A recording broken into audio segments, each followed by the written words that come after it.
I think the message was not strong enough.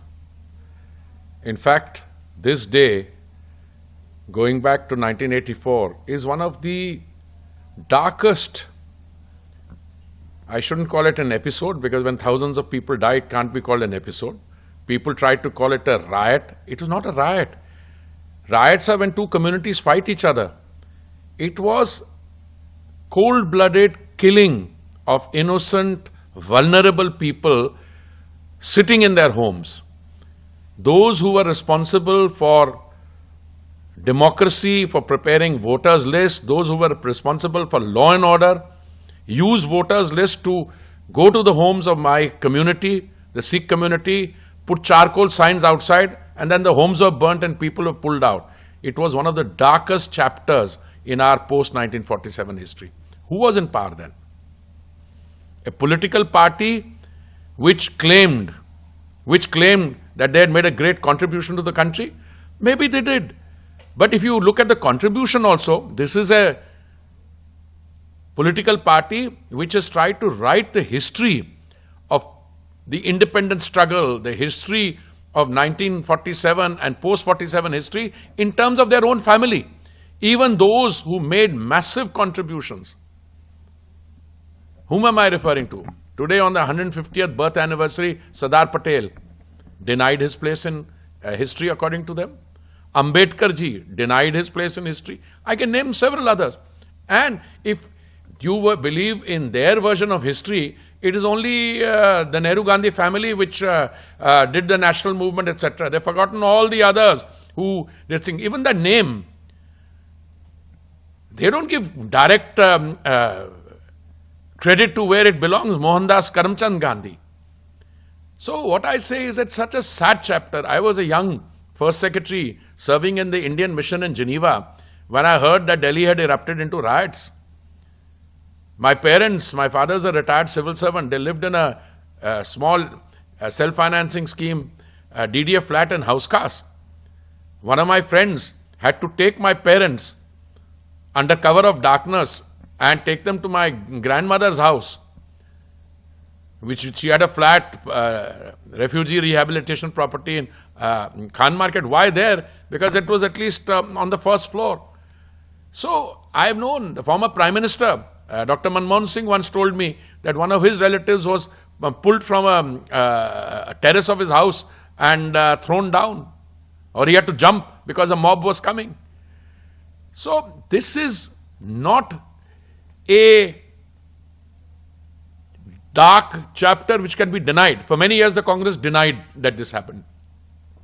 They denied the anti-Sikh carnage. I don't call it a riot, because riot is if two communities are fighting.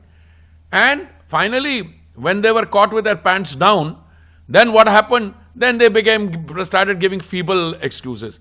Forget about everything else. Congress leaders who were office bearers in the party, who became ministers in their government, were leading mobs in the direction of Sikhs.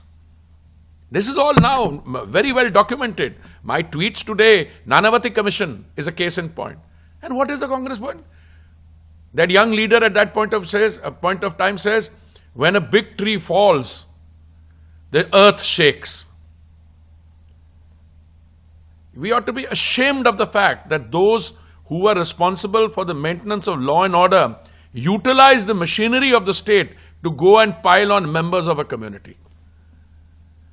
All I can say is that, as a very proud member of the Sikh community, you know, after the BJP has come to power, where we are in power, has anything like this ever happened?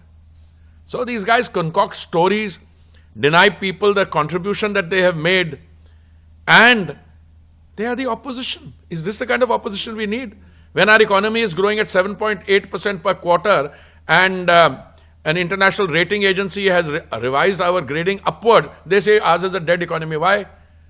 Because some uncle sitting outside has called it a dead economy, and you wanting to run it up. Every time the man steps out of the country, he undermines, berates, and tries to attack not only Indian democracy, all this business about, you know, SIR, etc.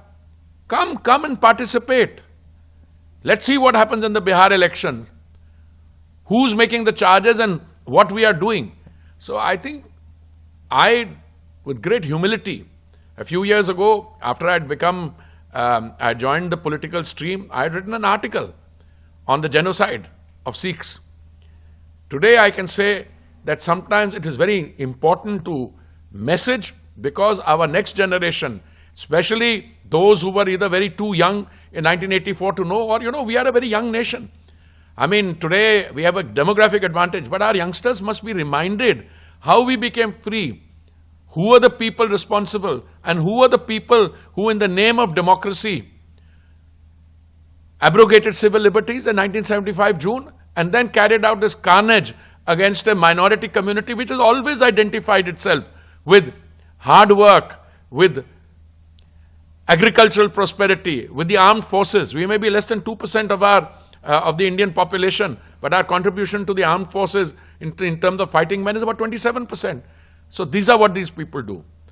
And therefore, I thought that message was strong in the morning. I deliberately did so. But, now that you're talking to me, I'm overcome by emotion. I think it was not strong enough. Every minority communities are flourishing today. I can sit here in front of you and tell you, I know of no member of a minority community who has this thing. BJP doesn't play appeasement politics. The Congress reaches out to minority communities, fuels them, and then does this to them. So I can say, I think the people in the Congress party today ought to do some serious introspection on the events of 1984, on that particular day. I would like to hear a reply from the Congress. I was waiting for somebody to go to the Mandir Sahib, to Darbar Sahib, and at least apologize properly. I haven't seen that in all these years.